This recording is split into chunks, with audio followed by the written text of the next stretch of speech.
What's happening in the Red Sea? The U.S. Navy fighting off a large-scale attack by Houthi rebels over the weekend, shooting down dozens of drones. This marks the largest drone attack in the Red Sea to date. Fox 31's Talia Cunningham following The Red Sea is one of the world's most frequently used sea routes for oil and fuel shipments, amongst others. The Houthi group, recognised as a terrorist organisation by the US and much of the West, has been targeting cargo ships in the Red Sea, particularly since the outbreak of the Israel-Gaza war. With fresh US and UK airstrikes on Houthi sites in Yemen, the crisis doesn't seem to be abating. So, what does this mean for the global supply chain and for movements of goods, particularly through this area? That's our topic this week. I'm your host, Erdem Koch. And I'm Ozan Ibrisim. Welcome to Put Simply.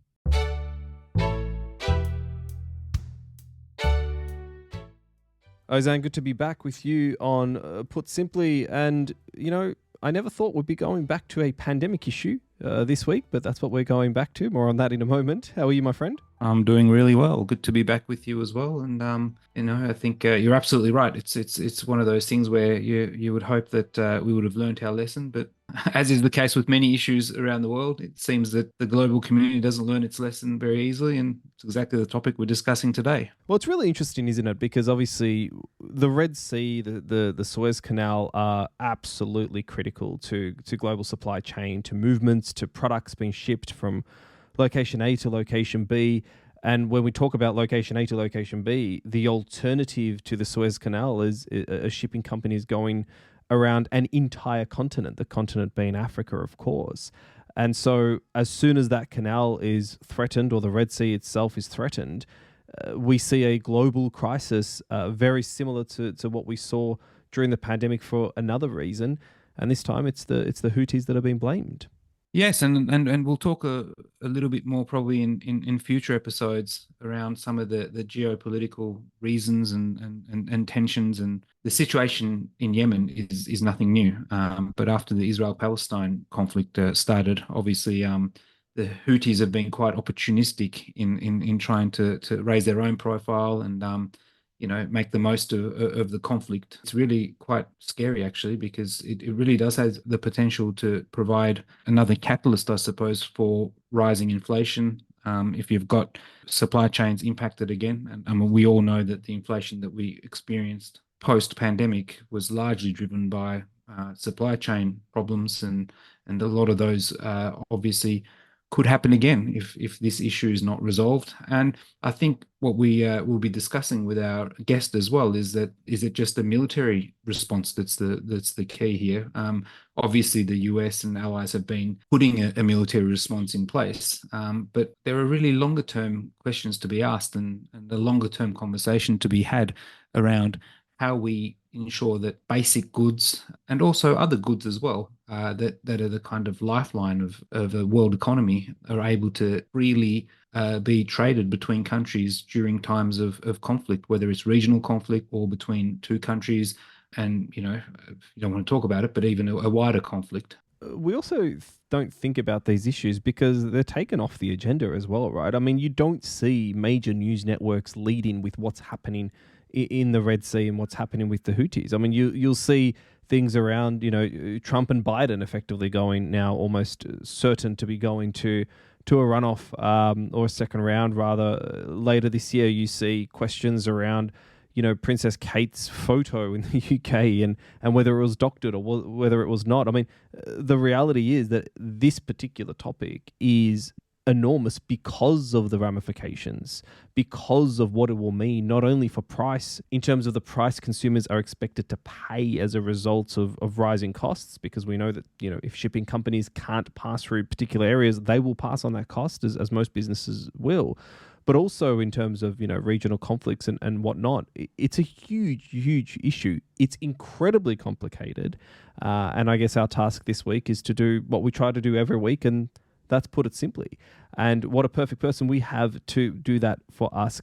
Manoj Harilela is the Managing Director of Evergreen Supply Chain. He's based in Singapore. He's been in the supply chain industry for a very long time, and he's been watching developments very closely. So we ask him all these questions and more this week on Put Simply.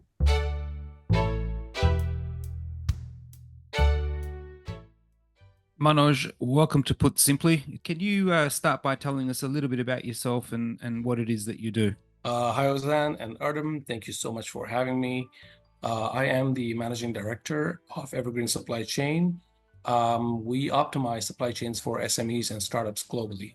Before we get on to this week's topic, which is a very important one, could you help us set the scene a little bit and put simply the importance of a well-functioning, efficient, effective international trade and supply chain system? And maybe you can remind our listeners about what happened during the pandemic and why we are still seeing some of the lasting impacts of this shock.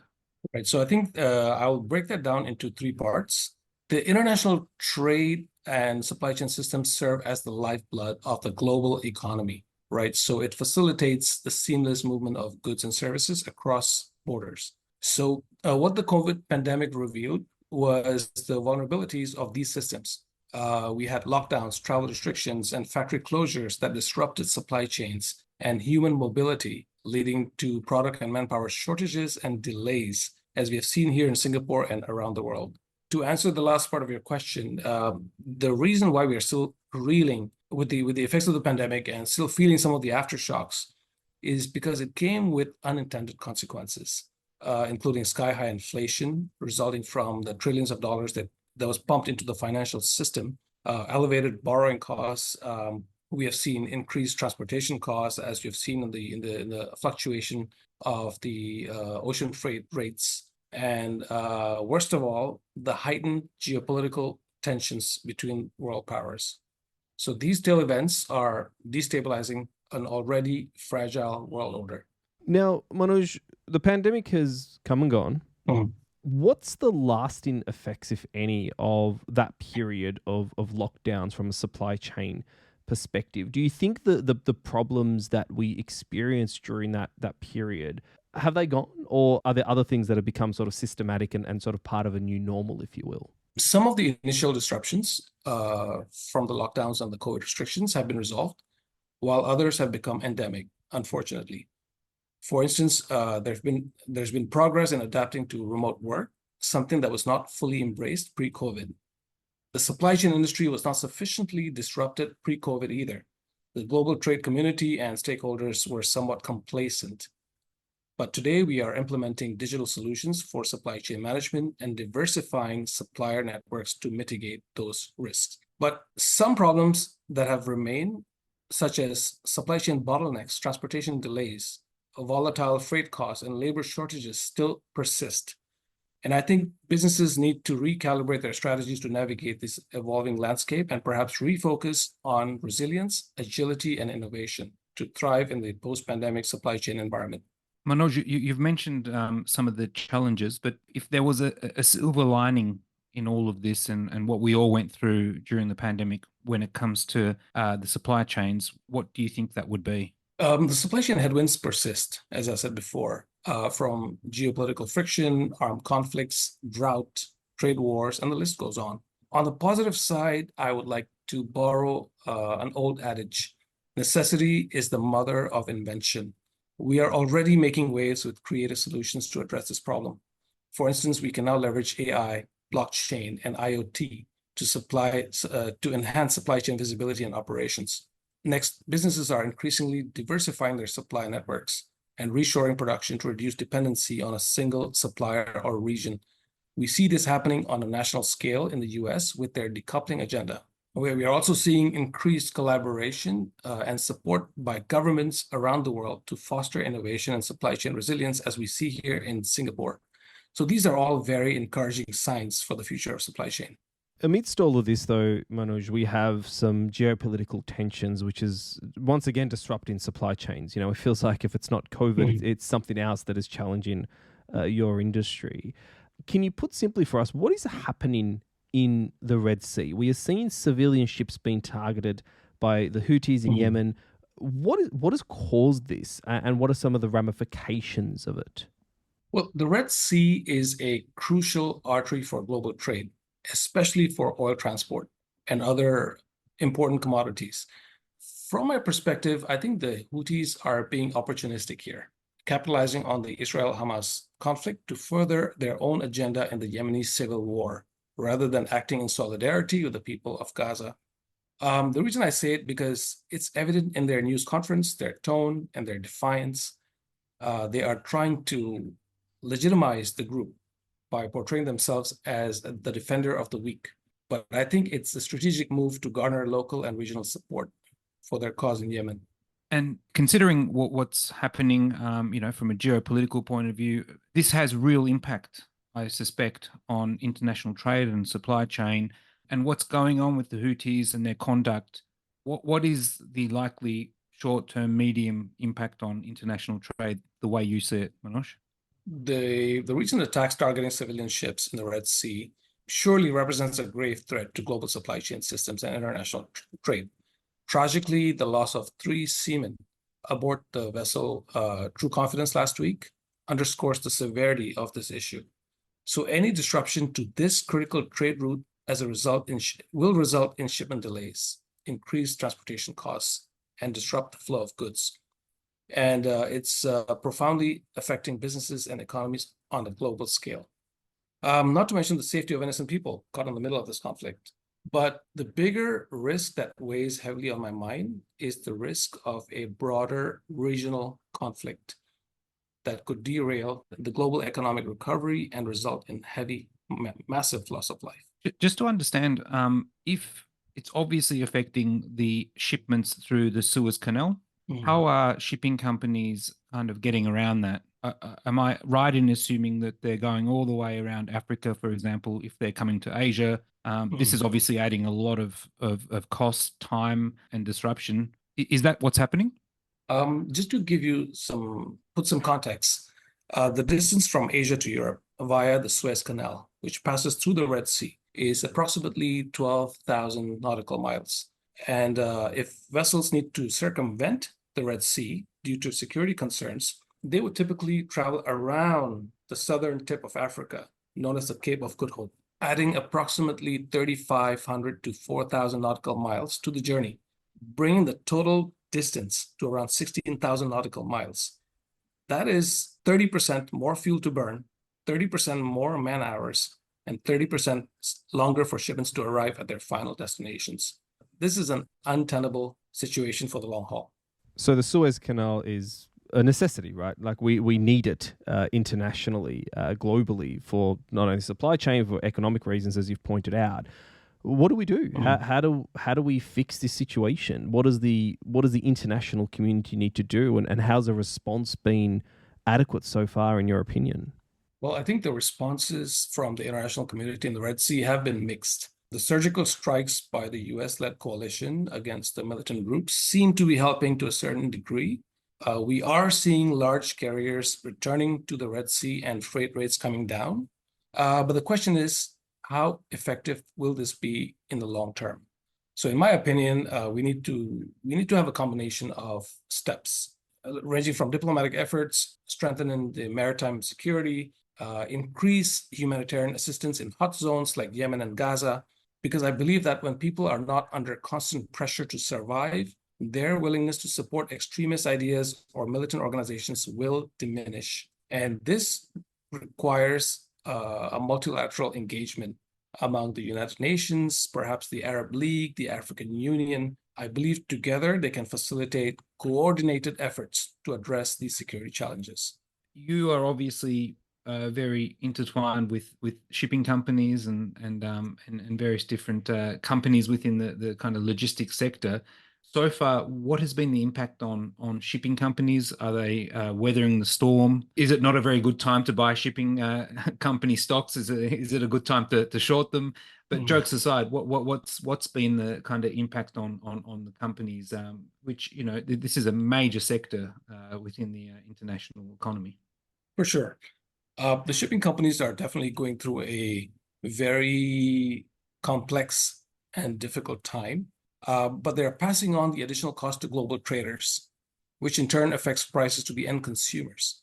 So the way I see it is, regardless of the crisis, as long as it involves supply chain, the ones to pay for it will be the end consumers. So to your point about investing in these shipping companies, that is something maybe for the financial experts to discuss. But from my end, I feel it's a very difficult period to be in this sector. I feel like we need a disclosure that any financial advice here on Put Simply should not be taken too seriously.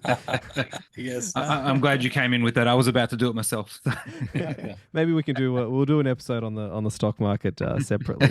Manoj, Sure. you mentioned the impact a little bit on the global economy. I mean, those, the 30% that you gave about, the travel around Africa, the southern tip of Africa, etc., is really interesting. And you said that the consumers will bear the cost. I mean, can we open that up a little bit more from an economic consumer perspective? Once these shipping companies, I think like any company would pass on, severe cost hikes in that way, what is the exact impact are we likely to see, in your opinion, on sort of costs? What are those costs? What are we looking at? Are we talking about produce here or technological goods, etc.? And my mind just goes to cost of living pressures, inflation, interest rates all around the world being so high. How can consumers, weather this storm, I guess? On their own, it's going to be hard for them to weather these storms, because these are problems that will affect everything that you see and touch in the retail store, right? So everything from laundry detergent, oil, food, clothing, everything's affected by the price increase resulting from the supply chain crisis. So there is no way for consumers to get around it. And I feel the only way we can support them is through government interventions.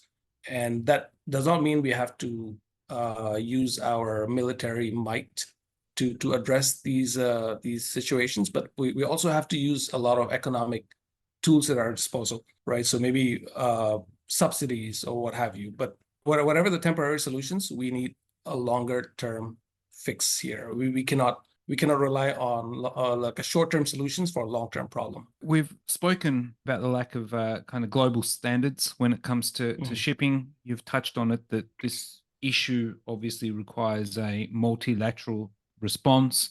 I know that you're a firm believer in the need for almost a Geneva Convention style treaty that establishes or sets the ground rules for international shipping during global conflict or regional conflicts. What exactly would this type of treaty look like? What would it achieve? And I suppose, if you can put simply, why hasn't it been put in place until now?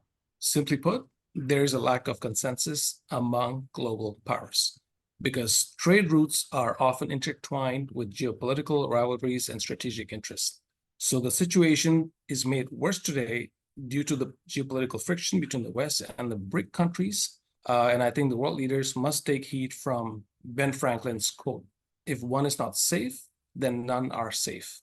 So unless there's an international consensus to safeguard supply chains, we cannot have an enforceable treaty. We cannot alter world topography. So the only lasting solution to this crisis is unity. Now, this may sound too idealistic. I get that. But it's the only way to enforce a safety net for global supply chains without the risk of a military conflict.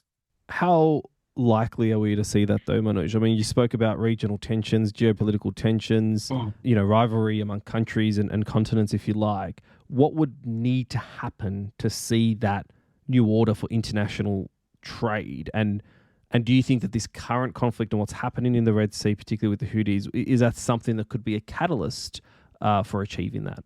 So this period in our history is going to go down as a pivotal time.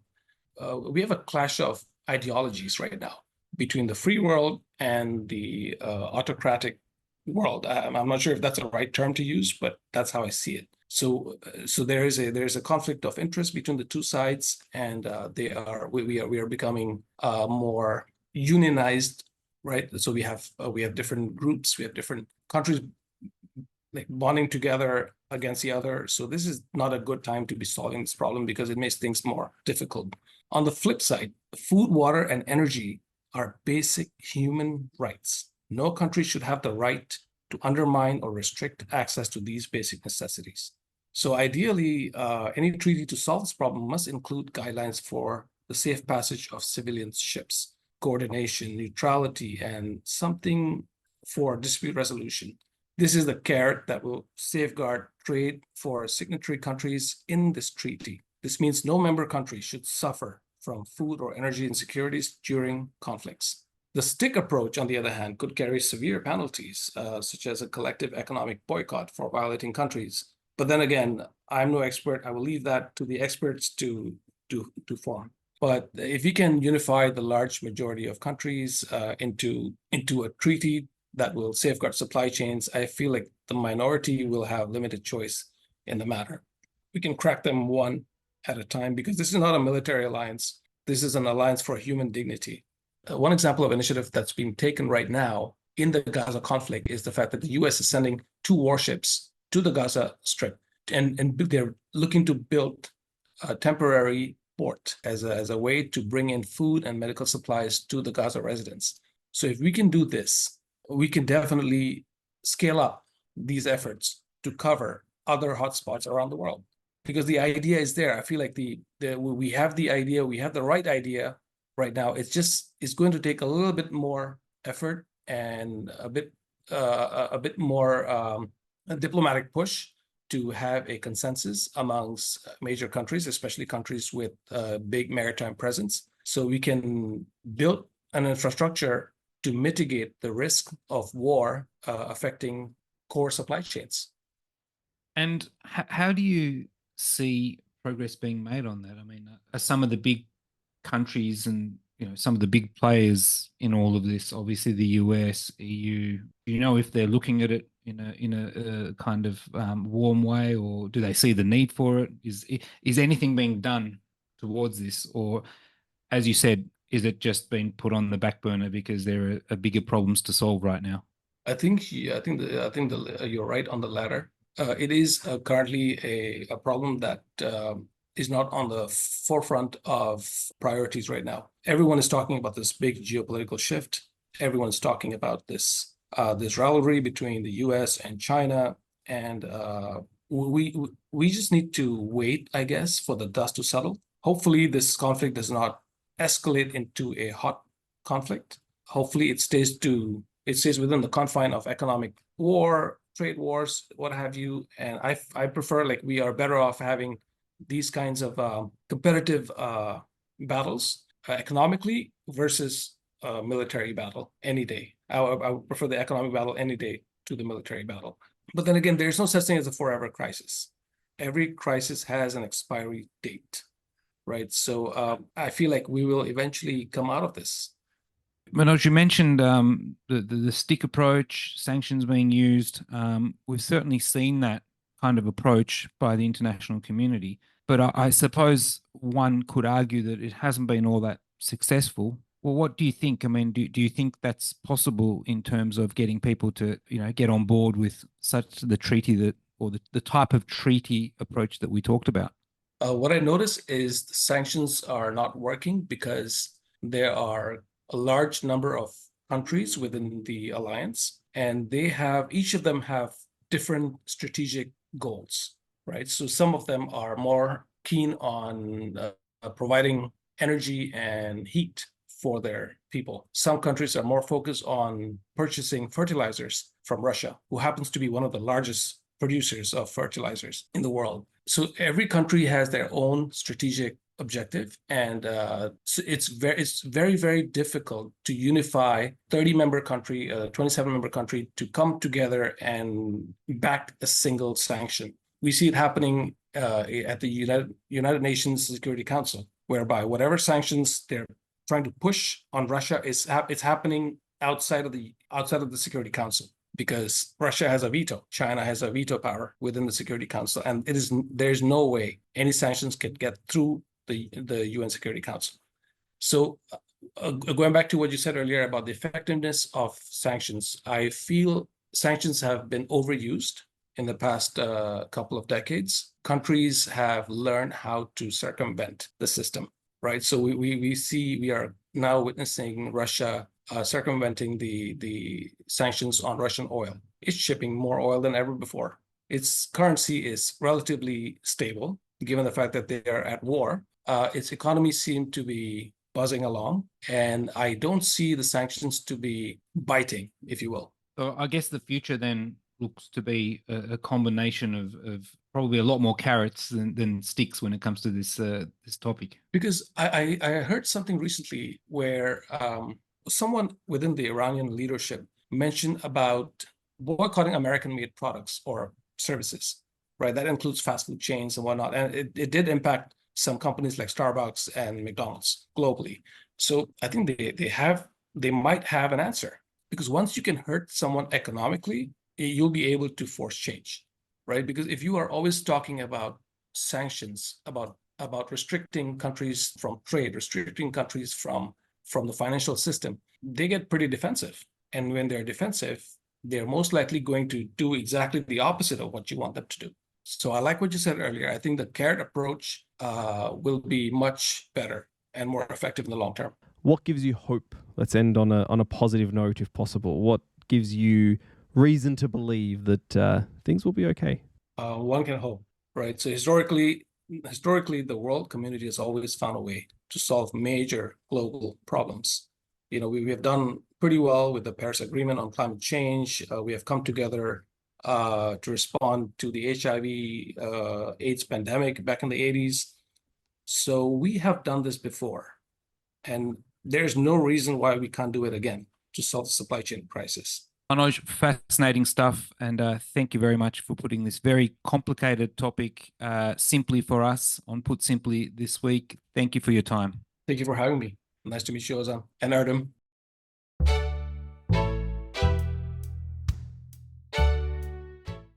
And that's been this week's episode of Put Simply.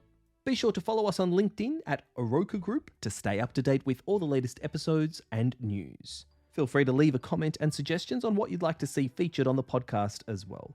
Until next time, I'm Erdem Koch. And I'm Ozan Ibrisim. Thanks for listening.